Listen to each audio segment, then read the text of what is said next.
اعوذ باللہ من الشیطان الرجیم بسم اللہ الرحمن الرحیم الحمد للہ رب العالمین الصلاۃ والسلام علی الرسول الثقلین محبوب رب المشرقین المغربین جد الحسن والحسین ابو القاسم محمد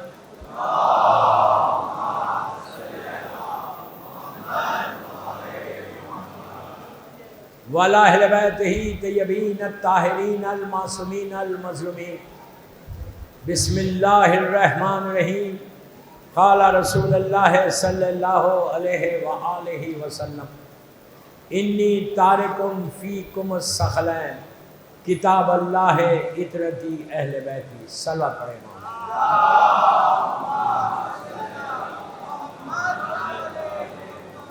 عزاداران امام قیصر باغ ممبئی کی 4th مجلس اس سال کی محرم اللہ کے رسول کے اس ارشاد کے اوپر 3 دن سے معروضے کر رہا اور آج 4تھا دن ہے۔ موسم بہت خراب ہے، بارش بڑی تیز ہے، اللہ کی خاص رحمت ہے اس سال، لیکن میں سیلوٹ کرتا ممبئی کے عزاداروں کو کہ اتنا خطرناک موسم میں اتنی کثیر تعداد میں رات کے 11:30 بجے آپ یہاں موجود ہیں۔ مولا تم کو سلامت رکھے، آباد رکھے اور تمہاری عزاداری کو قبول کرے۔ صلوات پڑھیں محمد۔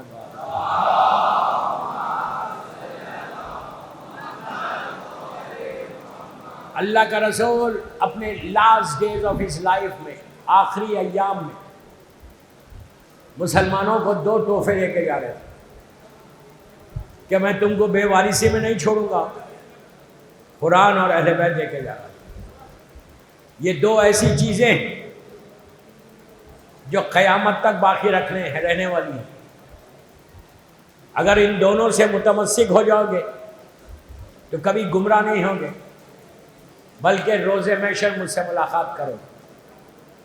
اتنا گولڈن گفٹ تھا یہ، مسلمانوں کو چاہیے تھا کہ فوراً اس کو ایکسیپٹ کر لیں، لیکن جیسے پہلی مجلس میں نے کہا تھا، جو منافقین کا گروپ تھا ہر دور میں رہا، چہروں پہ نقاب ہے، اسلام کا لباس پہنے ہوئے، آج بھی ہے کل بھی تھے۔ جب کہا تو ایک آواز بلند ہوئی کہ حسبنا کتاب اللہ، ہمارے لیے کتاب کافی ہے۔ کتاب کافی ہے یہ کہنا اس بات کی دلیل ہے کہ انہوں نے اللہ کے رسول نے جو 2 چیزیں دی تھی، ایک چیز ایکسیپٹ کی اور ایک چیز سے انکار کیا، جبکہ اللہ یہ کہہ رہا کہ جو رسول دے اسے لے لو اور جس سے روکے اسے رک جاؤ، اپنی مرضی مت چلاؤ۔ آپ سوچو کہ کیا حالات تھے رسول کے سامنے، جبکہ یہی مسلمانوں نے مباہلے میں دیکھا تھا۔ مباہلے میں اللہ کا رسول 3 دن یا 5 دن تک نصارہ نجران کو قرآن مجید سے سمجھا رہا تھا کہ اللہ ایک ہے، میں اس کا رسول۔ ان کے سمجھ میں نہیں آ رہا تھا، وہ لوگ سٹل عیسیٰ کو خدا کا بیٹا ہی بول رہے تھے۔ اللہ کا رسول سمجھا رہا کہ جس کے حکم سے سنگریزوں نے بات کیا، جس کے اشارے سے چاند 2 حصوں میں بدلا، وہ رسول سمجھا رہا۔ جس نے دیوار کو حکم دیا تو دیوار بولی، جس نے جھاڑ کو حکم دیا تو جھاڑ بولا۔ یہ نصارہ نجران سمجھ ہی نہیں رہے، نہ قرآن سمجھ رہے نہ رسول کو سمجھ رہے۔ کب سمجھے؟ جب میدان میں اہل بیت کو دیکھا۔ کیا سمجھا؟ میدان میں جب اہل بیت آئے، اللہ کے رسول جب مولا حسن مولا حسین شہزادی کونین اور مولا کو لے کے آئے تو ان کے سردار نے کہا کہ میں وہ چہرے دیکھ رہا کہ اگر یہ حکم دے تو پہاڑ ریزہ ریزہ ہو جائے، تو بات سمجھ میں آئی، نصارہ نجران ان مسلمانوں سے بہتر تھے کہ جو رسول کا کلمہ پڑھ کے بھی رسول کی بات نہیں سمجھ رہے تھے۔ اہل بیت کو دیکھا تو سمجھ میں آیا۔ تو اینڈ وی آر سو لکی کہ ہم اس اہل بیت کے ماننے والے۔ کل جیسے میں بات کل جہاں چھوڑی تھی وہیں سے لے کے چلوں گا، اس لیے کہ اہل بیت کے ساتھ اگر رہنا ہے تو جو وہ چاہتے وہ ہم کرنا، ان مسلمانوں کی طرح اپنی مرضی نہیں چلانا۔ معصومین نے بار بار اس پہ زور دیا کہ ہماری سیرت پہ عمل کرو، ہمارے راستے پہ چلو، اور جو جو اہل بیت کے راستے پہ چلا وہ ہمیشہ کامیاب ہوا۔ ایسا کامیاب ہوا کہ ہیئر اینڈ ہیئر آفٹر ان کو وہ کامیابی ملی، وہ زندگی ملی۔ سارے مر گئے، لشکروں کی کثرت اور محلات شاہی پہ ناز کرنے والے ختم ہو گئے۔ آج وہ شام کا محل ملبہ بن گیا، جس تخت پہ بیٹھنے والا شرابی بادشاہ یہ کہتا تھا رسول پہ وہی نازل ہوئی نہ فرشتے، آج اس کا کھنڈر ہے، اس کا نشان نہیں ہے، لیکن اسی شام میں آج میری شہزادی کی حکومت ہے۔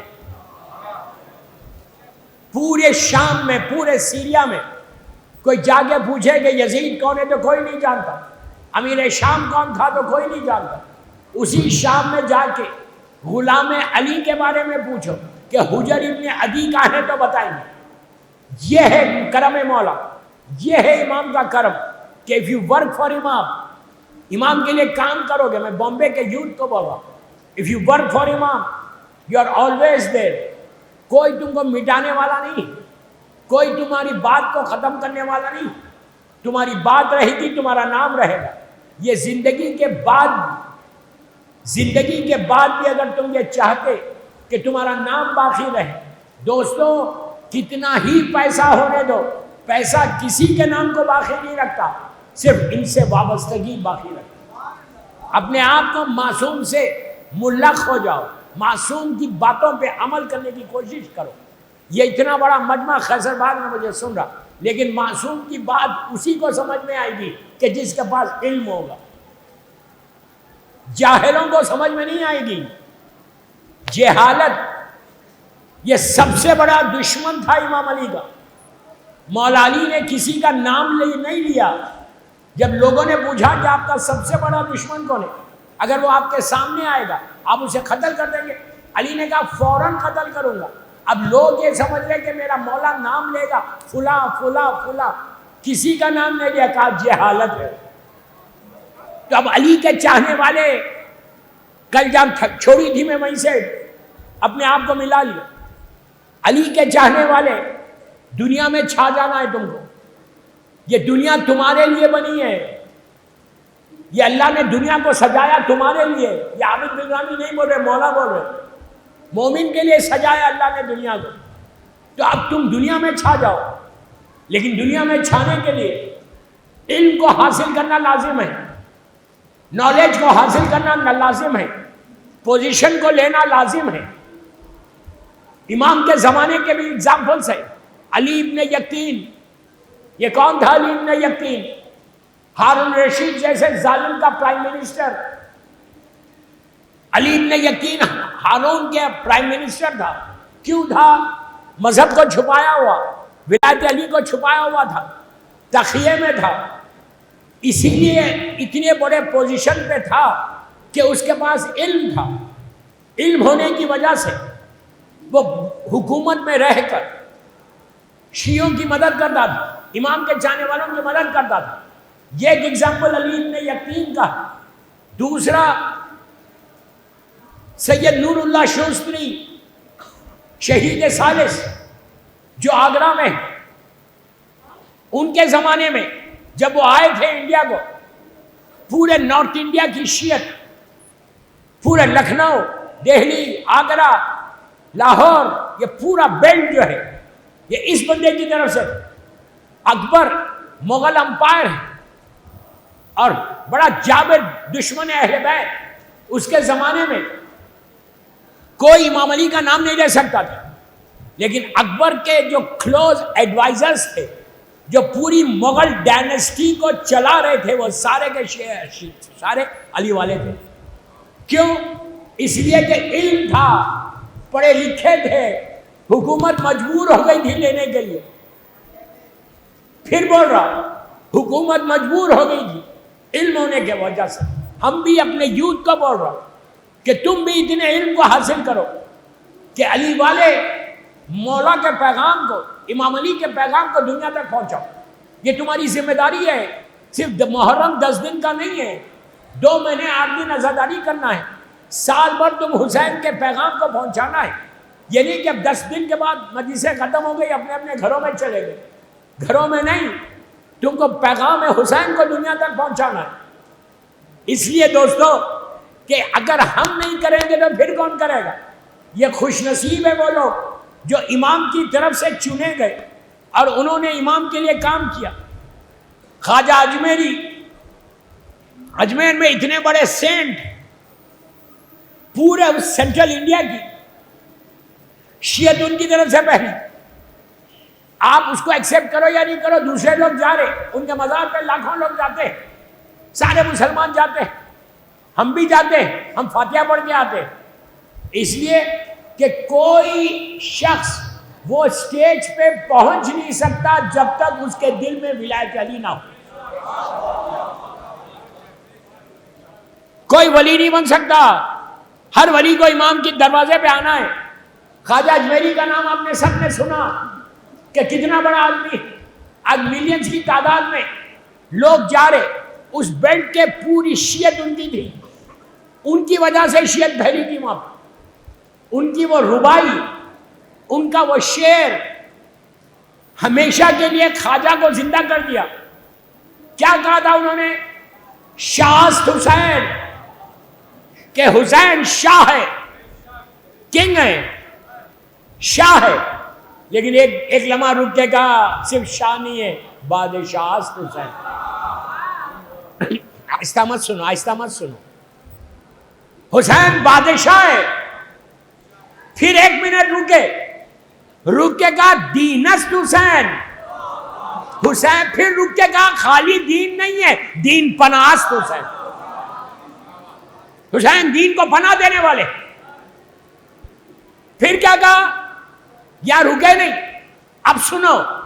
سردار ندار دست در دست یزید، حسین کے کردار کو پیش کیا.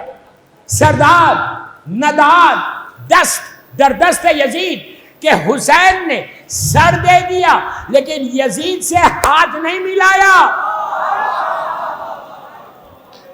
میں یہی کہہ رہا اپنے یوتھ کو کہ ہاتھ مت ملاؤ، پرومسز مت کرو کہ I will be with you. میں بہت بند الفاظ میں بول رہا. کمپرمائز حسین نے نہیں کیا. سردار ندار دست در دست یزید، کوئی کمپرمائز نہیں. سر دینا گوارا کر لیا، ہاتھ دینا گوارا نہیں کیا. یہاں نہیں رکے. اب سنو آخری جملہ کہ حقا کے بنا لا الہ است حسین. یہ سب بول کے کہا حق تو یہ ہے، اب بنا لا الہ حسین ہے. یعنی 60 ہجری تک اسلام رسول کا تھا، 61 ہجری سے اسلام حسین کا ہو گیا. سال بات پڑھ لیں.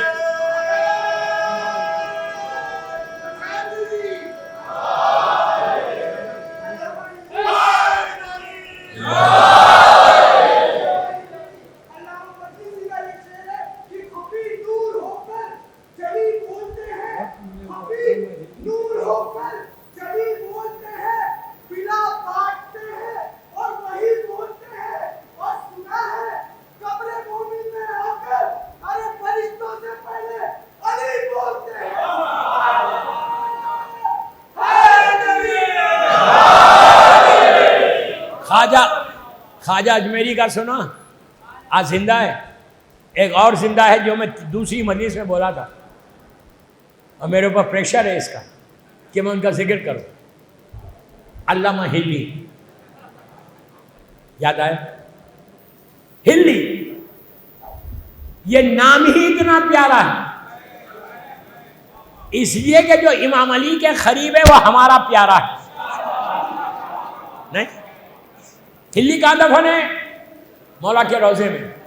اب سن لو، نیچے سے بھی بول رہے اس لیے میں پڑھ ہی دے رہا. اگر 5 منٹ زیادہ ہو گئے تو بولنا نہیں بعد میں مجھے. علامہ ہلی کے زمانے میں ایران کا جو بادشاہ تھا اس کا نام تھا خدا بندہ. کیسا نام ہے؟ نہیں، خدا بندہ. اور وہ دشمن اہل بیت تھے. ایسے دشمن، اس زمانے میں فقہ جعفری نہیں تھا. کیسا زمانہ ہوگا؟ یعنی ہماری جو فقہ ہے، فقہ جعفری، اس کا تصور ہی نہیں. ایک دن بڑا مشہور ڈیبیٹ ہے، بس میں مختصر طور پر ختم کر رہا ہوں. کبھی پڑھتا ہوں تو 1 گھنٹہ لیتا ہوں اس میں، آپ گھبراؤ مت. خدا بندہ دشمن اہل بیت، اس نے اپنی ایک محبوب کنیز کو، جس کو بہت چاہتا تھا، نشے کے عالم میں 3 مرتبہ طلاق طلاق طلاق کہتے. بس جب ہوش میں آیا گھبرا گیا کہ یہ کیا میں نے کہا. 3 مرتبہ کہا. یہ بڑا پرابلم ہے 3 دفعہ اگر کوئی کرے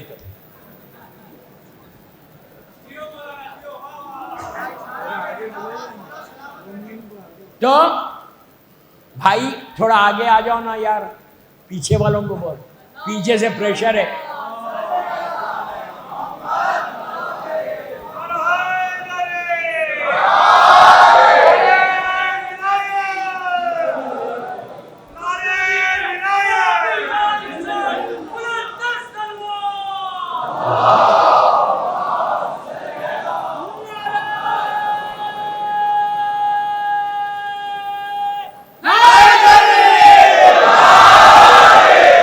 پڑھنے دیں پلیز. تو اس کا جب ہوش آیا تو پتا چلا طلاق ہو گئی. اس کے دربار میں 4 فقہ کے امام بیٹھے رہتے تھے، حنفی، مالکی، شافعی اور حنبلی. یہ شافعی مذہب کا تھا. اس نے اپنے مولانا سے پوچھا بھائی کوئی چانس ہے میں اس کو رجوع کر لوں؟ ان لوگوں نے کہا نہیں، تم نے 3 دفعہ کہہ دیا، اب گئے. مالکی والوں سے پوچھا، میں شارٹ کر رہا. حنبلی سے پوچھا، سب نے کہا کہ یہ پہلے دوسرا نکاح کرے گی، پھر وہ طلاق دے گا، تو پھر تمہارے لیے یہ حلال ہوگی جب تم نکاح کرو. تم نے 3 طلاق دی، ختم، اب کوئی چانس ہی نہیں. وہاں پہ خدا بندے کے دربار میں ایک شیعہ عالم، اس کا دوست، لیکن تقیے کے اندر مذہب کو چھپائے ہوئے، انہوں نے کہا اے خدا بندہ، ٹرائی کیوں نہیں کرتا فقہ جعفری کے عالم کو بلانے کا؟ اس نے کہا فقہ جعفری کیا ہے؟ آپ سوچو کیا وقت تھا. فقہ جعفری کیا ہے؟ تو کہا اسلام کی یہ بھی ایک فقہ ہے. کہا ان کے علماء کہاں رہتے؟ تو کہا ان کے علماء ہلے میں رہتے. اس وقت علامہ ہلی کا زمانہ تھا. اس نے خط لکھا، خط لکھ کے کہا کہ آپ آئیے، میرے لیے بہت بڑا مسئلہ ہے، آپ آ کے حل کریے اگر کر سکتے. علامہ ہلی کے پاس خط آیا. انہوں نے پورے علماء کو جمع کیا ہلے میں، جمع کر کے رائے لی کہ میں جاؤں، اس لیے کہ دشمن ملک ہے، راستے میں کچھ بھی ہو سکتا، اس ملک میں بلا کے کچھ بھی کر سکتا. انہوں نے استخارہ دیکھا، استخارہ بہتر آیا. یہ اور ان کے بیٹا آل دا وے عراق سے، ہلے سے ٹریول کر کے ایران گئے. اصفہان شہر ایران کا، وہاں پہ یہ رہتا. یہ پہنچے، وہ شارٹ کر رہا، پہنچ کے انہوں نے میسیج دیا کہ شیعہ عالم فقہ جعفری کا آیا ہے ہلی. اس نے اپائنٹمنٹ دیا دوسرے دن 10 بجے کا، مثال کے طور پر، یا 9 بجے کا. پورے اصفہان میں دھوم ہو گئی کہ ایک فقہ جعفری کا عالم آیا، اور انہوں نے کبھی دیکھا ہی نہیں تھا فقہ جعفری کا عالم ہوتا کیسا، شکل کیا ہے. تو اب دوسرے دن 9 بجے پورا دربار بھرا ہوا، پورا دربار. آپ امیجن کریں، ہزاروں آدمی بیٹھے ہوئے، خدا بندہ بھی بیٹھا ہوا ہے، یہ علماء بیٹھے، دیکھیں گے انہوں آ کے سالو کیسا کرتے. 9 بجے علامہ ہلی دربار کے دروازے پہ پہنچے. غلاموں نے پردے کو ہٹایا، یہ انٹر ہوئے. اس زمانے کا سسٹم یہ تھا کہ مین دروازے پہ جو حکومت کا آدمی ہوتا، وہ غلام پکارتا خدا بندے کو کہ بادشاہ 9 بجے کا جو اپائنٹمنٹ ہے وہ شخص آیا ہے. اس نے آج کیا پکارا؟ شیعہ عالم، رافضیوں کا عالم علامہ ہلی ہے، یہ میں بول رہا ہوں۔ تو آپ امیجن کریں خدا بندے کے ساتھ ہزاروں کا مجمع پلٹا دروازے کی طرف، صرف یہ دیکھنے کے لیے کہ یہ ہیں کیسے۔ علامہ ہلی کے بارے میں یہ کہ he was so handsome, 6'3" height تھی، گورے تھے، بڑی بڑی آنکھیں تھی، اور سر پہ امامہ، دوش پہ عبا، ان کے بیٹے بھی ساتھ ہیں موقع کے ہلی، وہ بھی اسی طرح سے، اتنے ہینڈسم تھے۔ خود کی سمارٹنس، خود کی خوبصورتی پلس ولایت علی کی خوبصورتی۔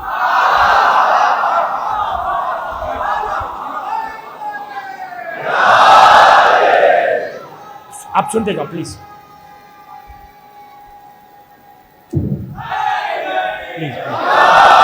مولا علی کی محبت کی خوبصورتی، وہ تقوی کی خوبصورتی۔ یاد رکھو میں یوتھ کو بول رہا، داڑھی کو مونڈ کے یہ مت سمجھو کہ تم سمارٹ نظر آؤ گے، داڑھی کے مونڈنے سے سمارٹنس نہیں آتی، تقوی سمارٹنس لے کے آتی۔ کم از کم یہ محرم میں یہ تحفہ دے دو مولا حسین کو کہ آج کے بعد میں داڑھی کو مونڈوں گا ہی نہیں، کسی کے پریشر میں مت آؤ، اپنی بیوی کے پریشر میں بھی مت آؤ۔ مجھے معلوم بامبے کی لڑکیاں تو چاہتی ہیں کہ اس کا ہسبینڈ داڑھی میں رہے، اپنی بیویوں کو بدنام مت کرو۔ anyhow I don't miss the chance۔ ہوا کیا اس کے بعد؟ علامہ، اچھا ایک بات میں روک کے بولتا ہوں، پورے یوتھ ماشاءاللہ اس وقت پورا امام بارگاہ بھرا ہوا ہے، اور میری خوشی یہ ہوتی جب یوتھ آ کے بیٹھتا میرے سامنے، میں یوتھ کا ذاکر ہوں، بڑوں کو نہیں، میں چینج لانا چاہتا، ریولیوشن لانا چاہتا یوتھ۔ علامہ ہلی نے، میں ہمیشہ ایک بات ہوتا ہوں، پڑھائی کے بعد شیعہ لڑکا ہو شیعہ لڑکی ہو، انٹیلیجنٹ ہوتی، ذہین ہوتی، کیوں؟ تم باب المدینۃ العلم سے وابستہ، تم ڈم نہیں ہوتا، شیعہ کبھی ڈم نہیں ہوتا، بیوقوف نہیں ہوتا، اگر بیوقوف ہے تو دیر از سم تھنگ رانگ۔ میں کیا کروں، آپ لوگ سمجھتے نہیں انگلش۔ تو ویری انٹیلیجنٹ، علامہ ہلی بہت انٹیلیجنٹ۔ انہوں نے جب مجمع کو دیکھا کہ اتنا بڑا مجمع، خدا بندہ بھی پلٹ رہا، انہوں نے اس مناظرے کو اپنے ذہانت سے کامیاب ہوئے، علم سے نہیں، ذہانت سے ہوئے، علم سے تو بعد میں، پہلے ذہانت سے، انٹیلیجنسی سے ان کو چینج کیا۔ انہوں نے اپنے بیٹے کو کہا، بیٹے نے کہا کہ بابا یہ شوز ریک کیا ہے، جوتے رکھنے کا ریک، آپ اپنا جوتا دیجئے میں بھی رکھ دیتا ہوں، آپ کا جوتا بھی رکھ دوں گا۔ انہوں نے کہا نہیں بیٹا، شوز ریک میں نہیں رکھنا ہے، آج تم اپنا شوز بھی اتار لو، میں اپنا شوز بھی اتار لوں، اور دونوں شوز کو ایسے انڈر آرم کرو اور چلو۔ آپ امیجن کریں بادشاہ کے سامنے، کنگ کے سامنے، اگر کوئی دونوں شوز کو ایسا کر کے شوز کو کنگ کے سامنے آ رہا، مثال کے طور پہ ہم پرائم منسٹر کے پاس جا رہے ہیں اور شوز کو ہاتھ میں رکھ کے لے کے جا رہے ہیں، تو بولے گا پاگل ہے یہ، تو یہی بولے گا نا، یہ تو پاگل ہے۔ ہم جا سکتے ہیں یہاں کے چیف منسٹر کے سامنے، بڑے آدمی کے سامنے جا سکتے ہیں جوتے لے کے؟ بولے کہ what happen, is he crazy? انہوں نے دونوں شوز کو انڈر آرم کیا، علامہ ہلی نے بھی، بیٹے نے بھی، بیٹا بھی ایسا اطاعت گزار کہ باپ نے کہا بیٹا شوز انڈر آرم کر لو تو اس نے کر لیا، دونوں چلے۔ آپ امیجن کرو، میری طرف دیکھو، دونوں چلے دربار میں، خدا بندہ غصے میں، پورا مجمع ہنس رہا، یہ علماء خوش ہو رہے کہ یہ بڑے آئے ہیں مسئلے کو سالو کرنے، اتنا بڑا دیوانہ یہ تو بڈھا۔ چلتے چلتے چلتے، اور علامہ ہلی جانتے ہیں کیا ہونے والا ہے، خدا بندے کے سامنے پہنچے۔ اب امیجن کرو، علامہ ہلی ان کا بیٹا اور بادشاہ وقت کنگ آف بیٹھا ہوا ہے، اس نے یوں دیکھا غصے میں، انہوں نے جا کے کہا السلام علیکم، اس نے جواب نہیں دیا۔ انہوں نے کہا آپ ناراض ہیں؟ تو کہا تم کو تمیز نہیں ہے، ایٹیکیٹ نہیں ہے کہ بادشاہ کے سامنے کیسے آنا، how can you bring your shoes؟ English میں نہیں بولا، تم لا کیسے سکتے جوتے میرے سامنے؟ اب ان کو جواب دینا ہے، غور سے سنو، ان کو جواب دینا ہے۔ انہوں نے کہا کہ اے بادشاہ وقت غصے میں مت آ، یہ مجھے بتا کہ تیرا دربار بڑا ہے یا رسول کا تھا؟ آخری تک بولو، کس کا دربار بڑا ہے؟ اب یہ تو نہیں بول سکتا تھا کہ میرا بڑا ہے رسول کا چھوٹا تھا. اس نے کہا نہیں رسول کا دربار بڑا تھا. تو کہا جب رسول کے دربار میں جوتے چوری ہو سکتی تو تیرا دربار کیا ہے؟ تو اس نے پوچھا کس نے کی چوری؟ تو یہ پلٹے ان علماء کی طرف، پلٹ کے جو حنفی مسلک کے علماء بیٹھے تھے، کہا امام حنفی نے چوری کی تھی. جیسے ہی کہا امام حنفی نے چوری کی، امام حنفی کا جو مولوی تھا کھڑا ہو گیا، کہا یہ جھوٹ بول رہے. امام حنفی تو رسول کے 100 برس کے بعد پیدا ہوئے. پیچھے والوں کو بول رہا ہوں، پیچھے والوں 100 ایئرس کے بعد پیدا ہوئے. تو انہوں نے کہا او I'm sorry، مالکی نے چوری کی تھی. مالکی کھڑے ہو کے کہا یہ جھوٹ بول رہے، وہ بھی 100 برس کے بعد. انہوں نے کہا شاید میں غلط ہو گیا، شافعی نے کی تھی. اس نے بھی کہا 100 ایئرس. پھر کہا کہ حنبلی نے کی تھی. چاروں اماموں کے نام لیے جو چاروں فقہ دنیا میں موجود ہے. چاروں فقہ کے مولویوں نے کھڑے رہ کے کہا کہ یہ 100 برس کے بعد تو ہمارا امام آیا. جب چاروں نے کنفرم کر دیا، انہوں نے پلٹ کے خدا بندے سے کہا یہی تو سمجھانے آیا ہوں، تو جو مسئلہ پوچھ رہا وہ 100 برس بعد والے سے ہم بلا فصل ہے.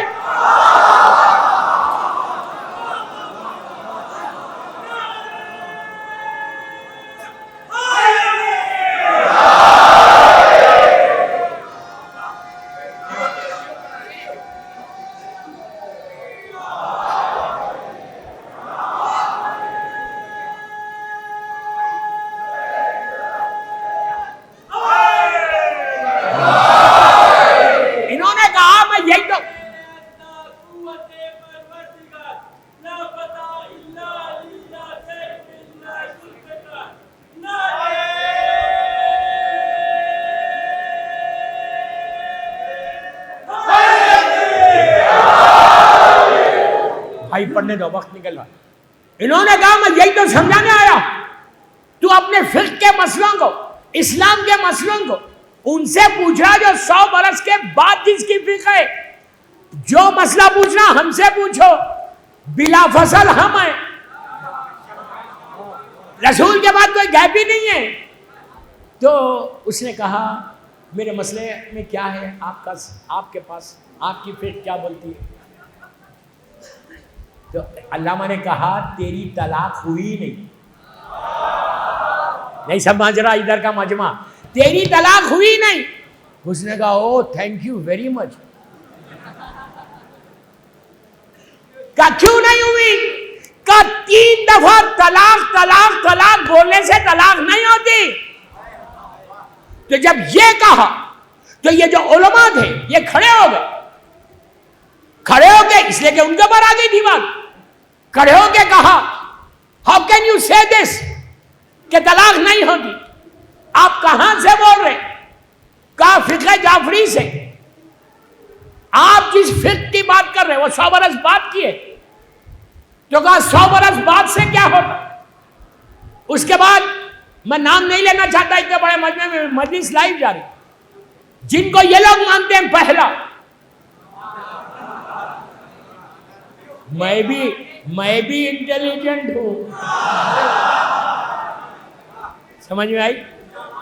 تو یہ لوگ جن کو مانتے ہیں، اب ہلی کا جواب سنو. کہا یہ انہوں نے علماء نے ان کا نام لیا. جیسے ہی ان کا نام لیا، اللہ ہلی نے کہا کہ ان کے اوپر تو اللہ کا بھروسہ ہی نہیں ہے. اتنا بڑا ایلیگیشن ان کے لیے، اتنی بڑی بات کر دی کہ ان کے اوپر تو اللہ کا بھروسہ ہی نہیں ہے. تو یہ چاروں کے چارے علماء کھڑے ہو گئے. کہا تم آتے ہی اتنی بڑی بات بول رہے، ہاؤ کین یو سے دس کہ ان کے اوپر اللہ کا بھروسہ نہیں. اب انہوں نے ہزاروں حدیثیں دی جو بنی امیہ کی فیکٹری میں بن کے آئی تھی. کہا یہ بھی ہے یہ بھی ہے یہ بھی ہے. علامہ انہوں نے کہا، علماء نے کہا پروف کرو کہ اللہ کو ان پہ بھروسہ نہیں. تو علامہ نے کہا بیٹھ جاؤ. اچھا یہ لوگ چیخ رہے تھے علامہ سافٹلی بات کر رہے تھے، کہا بیٹھ جاؤ. جب بیٹھ گئے انہوں نے کہا تو آپ صرف یہ ثابت کر دو کہ اللہ کو ان پہ بھروسہ نہیں تھا. علامہ نے کہا یہ بتاؤ سورہ توبہ قرآن کا سورہ جب نازل ہوا تو نزول سورہ توبہ کیا ہے؟ کیا ہے سورہ توبہ قرآن کا ایک ایسا سورہ ہے کہ جو بغیر بسم اللہ کے یہ اس وقت نازل ہوا تھا کہ جب مکے میں سرکار آئے تھے اور کافر و مشرکین نے کعبہ کو گھیر لیا تھا. فتح مکہ سے پہلے کا واقعہ ہے. گھیر لیا تھا اور اللہ کے رسول کو طواف کرنے نہیں دے رہے تھے. مدینے سے آئے تھے، سب گھیر لیا، سب ننگی تلواریں لے کے کھڑے ہو گئے تھے. تو اس وقت سورہ توبہ نازل ہوا. جیسے ہی سورہ، یہ ساری سنی شیعہ کتابوں میں جیسے ہی سورہ توبہ نازل ہوا اللہ کے رسول نے اس شخصیت کو بلایا جس کا نام ابھی میں نے نہیں لیا. ان کو بلا کے کہا کہ جاؤ اور یہ سورہ کی تلاوت ان کافروں کے سامنے پڑھو کرو.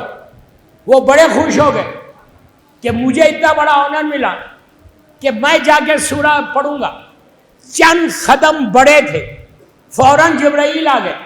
آ کے کہا اللہ کہہ رہا واٹ آر یو ڈوئنگ. یہ میرے جملے اللہ نے نہیں کہا. جبرائیل نے آ کے کہا اللہ یہ کہہ رہا کہ میرے حبیب اس سورہ کی تلاوت یا آپ کریے یا وہ کرے جو آپ جیسا ہو.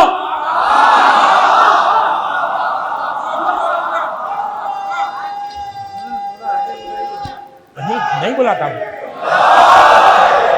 آپ جیسا ہو. پڑھنے دو.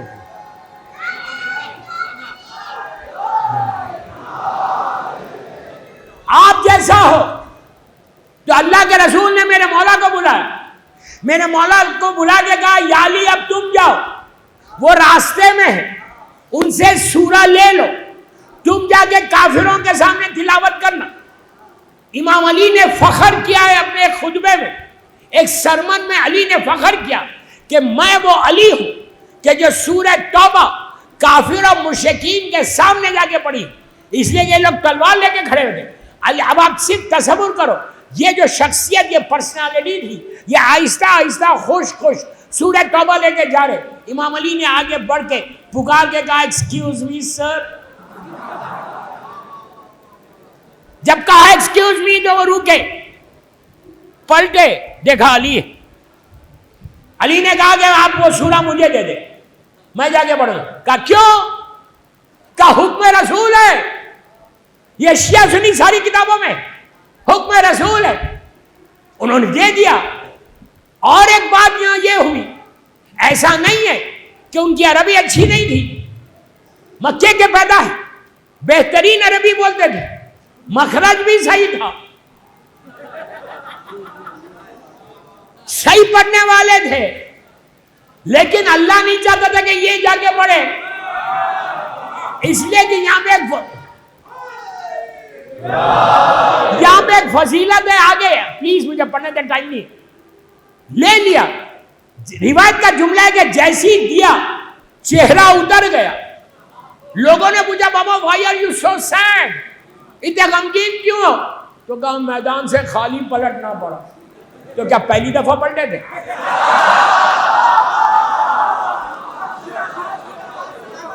خیبر میں نہیں پلٹے تھے.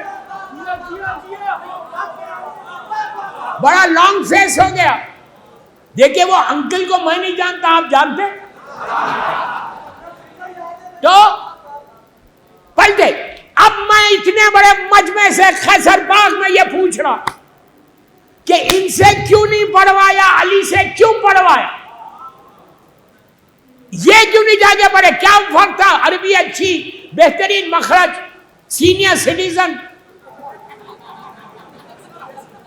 سینئر سٹیزن کوئی کوالٹی نہیں ہے، ایمان کی کوالٹی سب سے بڑی کوالٹی. تو کیوں نہیں پڑھوایا؟ حرج کیا تھا؟ خالی قرآن کا سورہ پڑھنا تھا. پھر بول رہا ان سے اللہ نے کیوں نہیں پڑھوایا؟ صرف جا کے سورہ کی تلاوت کرنا ہے کافروں کے سامنے، اب کر سکتے تھے. اللہ نے ان سے اس لیے نہیں پڑھوایا.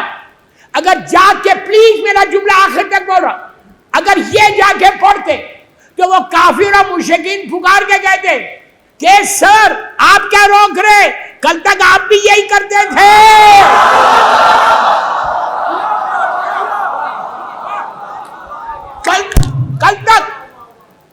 کل تک تم بھی یہی کرتے تھے، آج کیا روک رہے ہم کو؟ امام علی کو بھجوا کے ایمان ابو طالب پہ مہر لگائی. کیسے؟ اگر یہ جا کے پڑھتے تو دنیا وہ کافر بولتے، تم بھی کرتے تھے، تمہارا باپ بھی کرتا تھا. علی نے اس لیے پڑھی کہ علی نے جا کے مہر لگا دی. کسی کافر نے یہ نہیں کہا کہ یا علی تم کیا روک رہے، تم نے وہی کیا جو ہم کرے. علی نے پڑھنے کے بعد کسی کافر نے یہ نہیں بولا کہ کیا اس لیے کہ تمہارے باپ بھی کرتے تھے، نہیں، خاموشی بتا رہی. نہ ابو طالب نے کسی کے سامنے سر جھکایا، نہ علی نے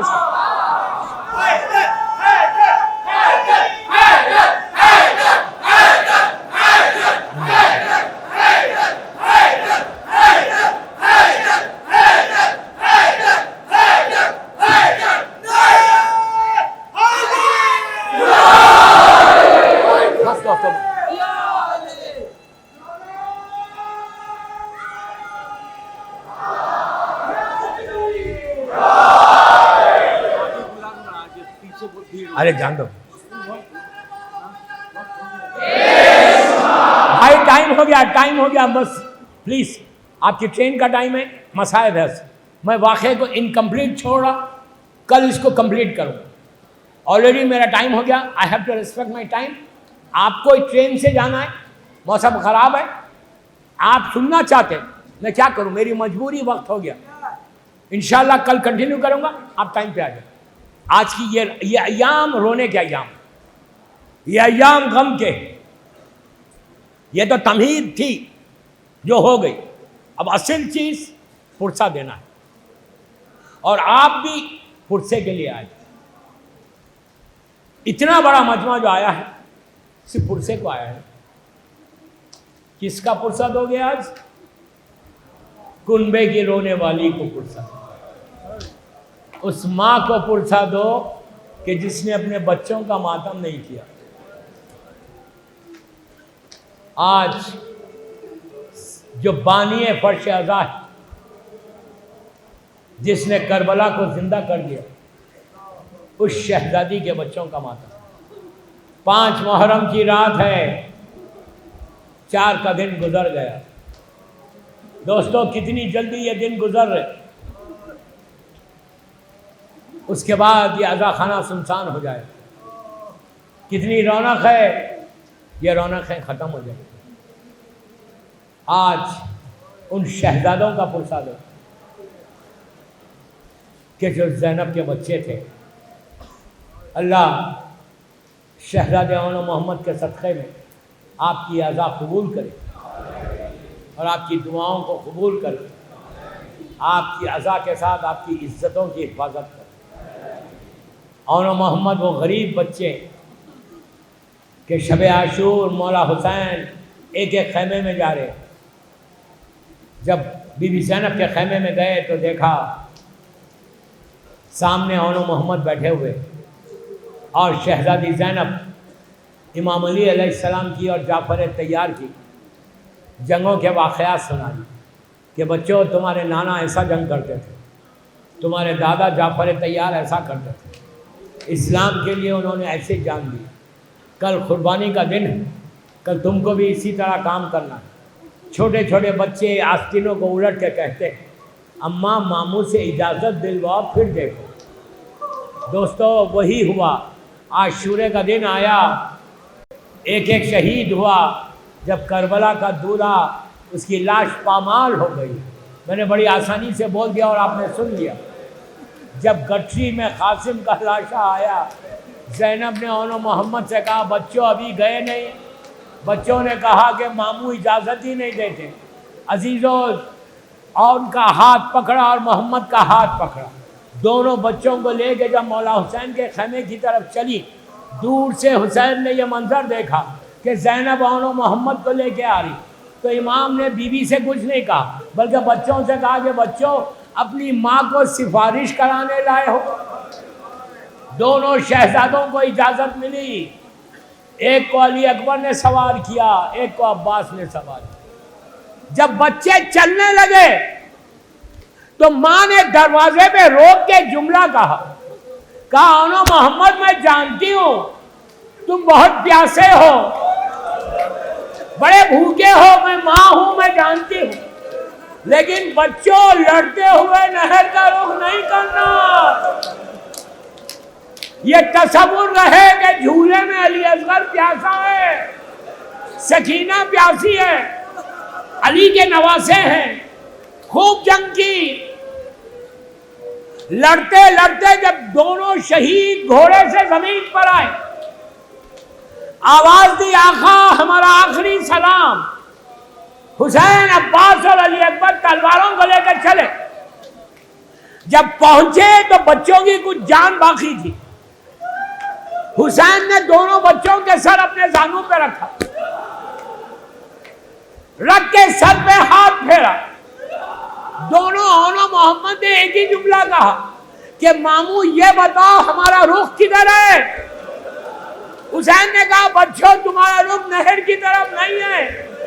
تو اس وقت آخری جملے یہ تھے کہ جا کے اماں کو بول دے رہا کہ ہم نے نہر کا رخ نہیں کیا، ہم پانی کے قریب نہیں گئے۔ آہستہ مت رہو، آہستہ مت رہو، ہو سکتا بی بی زینب یہاں پر موجود ہو، بھائی کا پرسہ لینے، بچوں کا پرسہ لینے۔ دونوں لاشیں خیمے میں آئے۔ ساری بیویوں نے جناب زینب کو پرسہ دیا۔ شہزادی زینب نے ہاتھوں کو اٹھا کے کہا پروردگار تیرا شکر ہے، میری قربانی کو قبول کر لے، میرے ماجائے کو بچا لے۔ اس کے بعد سے بی بی نے بچوں کا ماتم کبھی نہیں کیا، یہاں تک کہ جب رہائی ہوئی اور مجلس کری بی بی نے، تبرکات آئے، ایک ایک سر آیا، علی اکبر کا سر آیا، لیلا آگے بڑھ گئی، قاسم کا سر آیا، ام فروا نے لیا، علی اصغر کا سر آیا، رباب نے کہا میری گودی کربلا میں بھی اجڑی، شام میں بھی، عباس کا آیا، شہزادی ام کلثوم آگے بڑھی، حسین کا آیا، زینب لے لی۔ ان سروں میں 2 سر رہ گئے تھے۔ شام کی عورتوں نے کہا کہ کیا ان بچوں کی ماں مر گئی؟ تو فضا نے کہا ایسے مت بولو، ارے یہ زینب کے بچے ہیں۔ بس میں نے مجلس ختم کر دی 2 منٹ میں۔ جب ماتم کیا کبھی علی اکبر کا، کبھی قاسم اونو محمد، کبھی عباس کا، حسین کا ماتم کیا، اونو محمد کا نہیں کیا۔ بس ایک موقع آیا، اسی میں مجلس ختم کر رہا۔ جب یہ لٹا ہوا قافلہ مدینہ پہنچا، شہزادی رسول کے مزار سے، بی بی کی لحد سے، جب چوتھے امام کے گھر میں آ کے قیام کرنے لگی، کچھ دنوں کے بعد عبداللہ ابن جعفر طیار آئے جو شوہر تھے، آگے کہا کہ بیٹا اپنی پھوپھی سے کہو کہ گھر کو آئے۔ جب سے بی بی گئی ہے میرا گھر سنسان ہو گیا۔ عزیز و امام نے کہا پھوپھی اماں آپ گھر جائیے، عبداللہ آئے تھے، میں 1 منٹ میں مجلس ختم کر رہا، پرسہ دو، پرسہ دو۔ بی بی اونو محمد کا عزیزوں مدینے میں پردے لگائے گئے، آواز بلند ہوئی کہ خبردار کوئی قریب آنے نہ پائے۔ علی کی بیٹی گھر کو جا رہی، 28 رجب کو چلی تھی زینب، تو اونو محمد ساتھ تھے، آج بی بی اکیلی ہے۔ سر کو جھکا کے جب چلنے لگی سب دور ہو گئے، لیکن مدینے کے چھوٹے چھوٹے بچے آ کے زینب کے دامن کو پکڑ لیا، کہا اونو محمد کہاں ہے؟ اب بی بی کیا جواب دے؟ گھر میں گئی، بچوں کے نماز کے مقامات کو دیکھا، زینب کا دل پھٹ گیا، ماں کا دل پھٹ گیا، کربلا کا رخ کر کے کہا کہ اونو محمد تمہارے دوست تمہیں پوچھ رہے بیٹا۔ اماں کیا جواب؟